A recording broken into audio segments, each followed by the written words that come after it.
You can hear them, you know. The dead. The lucky few who have passed on into the Emperor's light, or wherever they carking go when they die. Don't look at me like that. I'm not mad. I see you there, all smiles and pity, about to turn around and go run into the nearest officer to say old Bligh has gone mad, warp-touched. Yeah, you might not be able to hear them, but old Bligh can. Most of them just hover at the edges of my vision. Silent spectres that judge every bleeding action I take. Others are more insistent. Never once heard them speak in life, but they find right terrible ways to complain in death.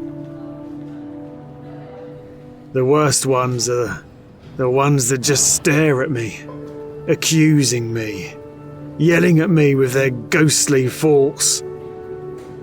I mean, what the cark do ghosts have to think about, other than, oh look at that, I'm dead. Or, which way to the golden throne, I'm kinda lost. Never did like them. Complainers, the lot of them. Then there's the others, the ones I know by name.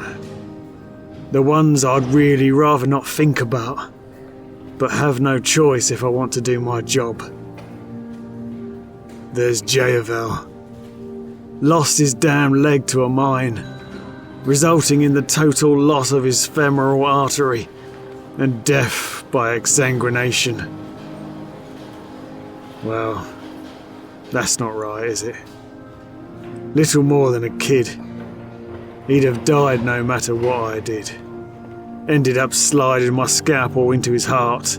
Quick, easy, relatively painless. Don't carkin' look at me like that. I'm no murderer. It was a damn mercy. Even if he'd lived, the kid would have been sent to die anyway, or turned into one of them freak servitors. I saw them cogboys staring at him.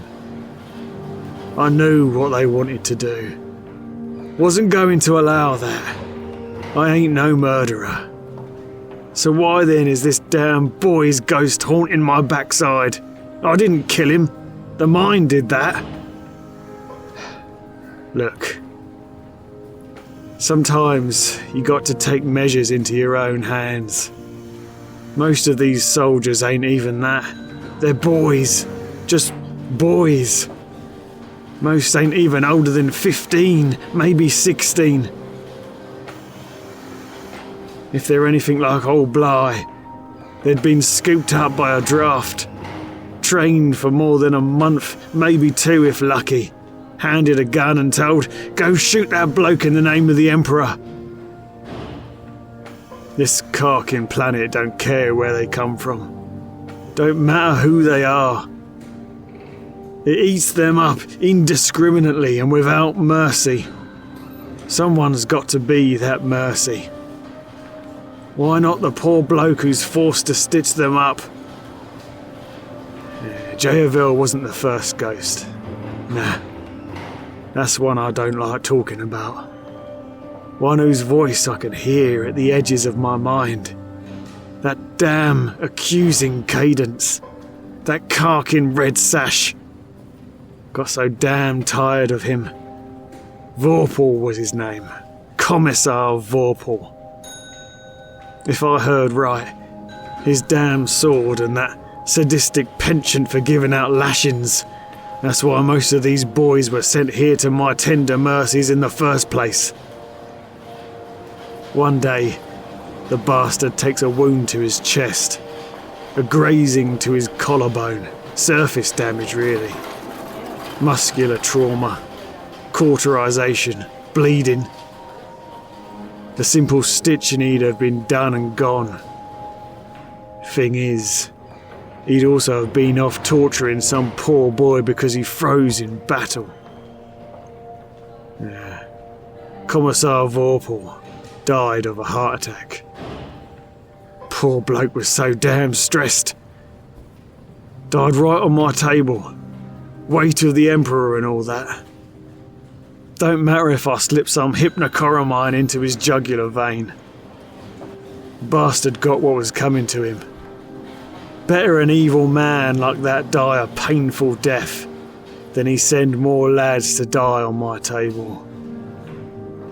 Vorpal stands there, just on the edges of my vision.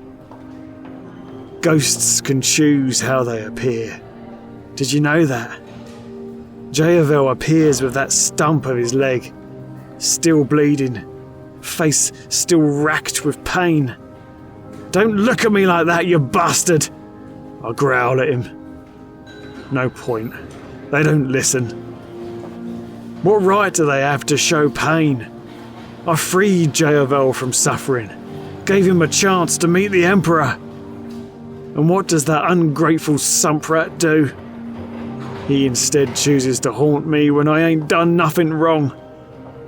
He hovers there, his face all torn up in pain, just staring at me, with those damn hollow eyes. Yeah, then there's Vorpal. The bastard was arrogant in life, even more so in death. He stands next to Jayavel, hands clasped behind his back, standing like he's my juror in some spectral court-martial. The judgment over that hawkish face makes me shudder. One of the few ghosts I dare not look straight in the eye. I can hear it. I can hear it. The sound of battle. Death on so large a scale that I can't even begin to fathom it. All them boys out there fighting and dying. But old Bly, aren't you just a pog Medicae on the back lines, avoiding all the real combat, safe in a medical tent? That's where you'd be wrong, kid. Old Bly served his dues. I was a squad Medicae before being put in the rear with the gear. A recon squad, if you can believe it. The 0119 Scantian rifles. I seen it all. Seen men die horrible deaths. Seen some quick. Seen some dragged out so long you wonder if the Emperor is even there. That brings out one of my oldest ghosts. Good lad named Father. Best eyes in the group. Always had to lead from the front of the squad. Guess that's what got him killed in the end. Bad mission. Bad mission, that.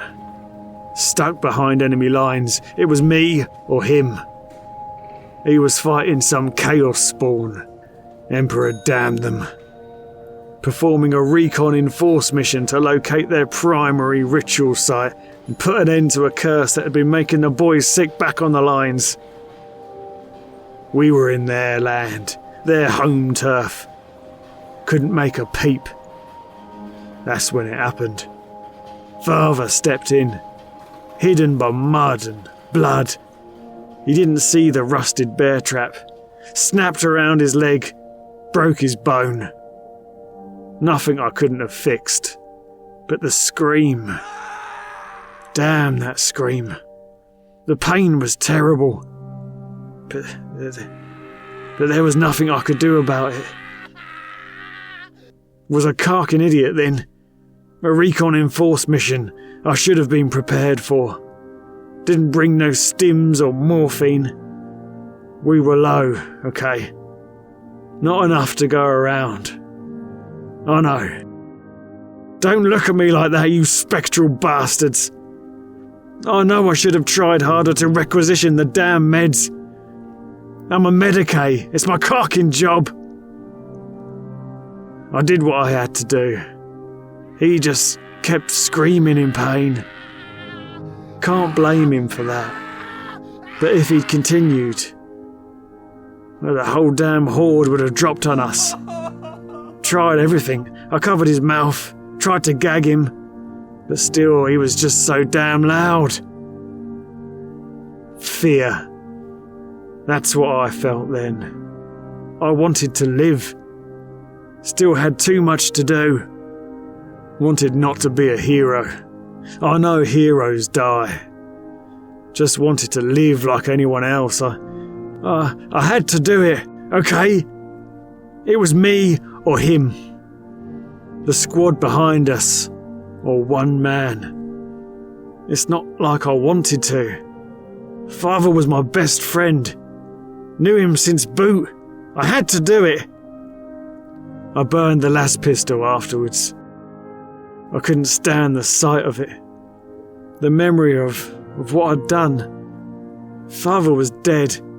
His body laying somewhere out there in the mud. Accidental discharge.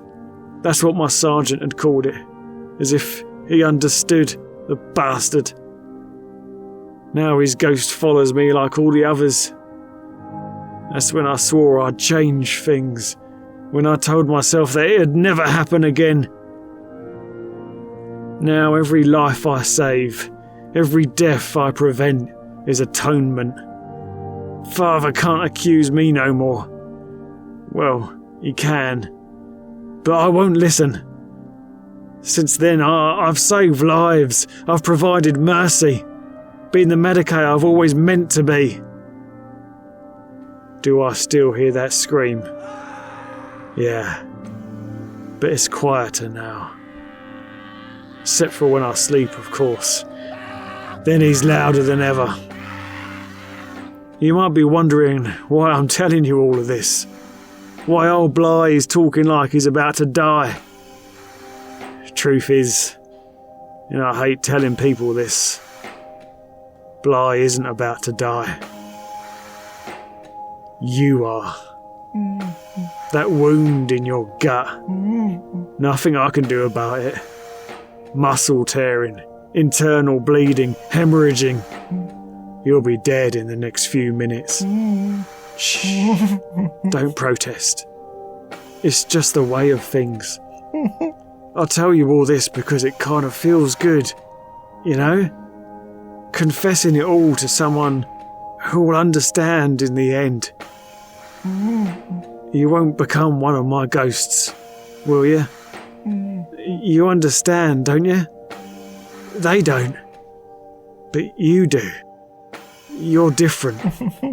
You'll know the story. You'll know my tale. You won't listen to them, will you? Those accusers who stare at me with such contempt. No, don't scream. It's all right. You'll be better soon. Old Bly is here, and he'll make it all right.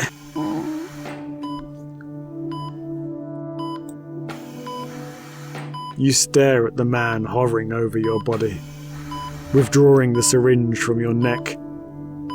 You no longer feel any pain, just anger.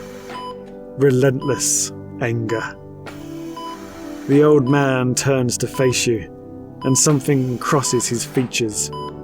Anger, pain, irritation maybe. He turns away, muttering under his breath. He moves to the next patient, but you watch him, always watching. His shoulders seem heavier now, weighed down by something more than exhaustion. The time will come. Justice will be done. The quiet ones always watch the damned.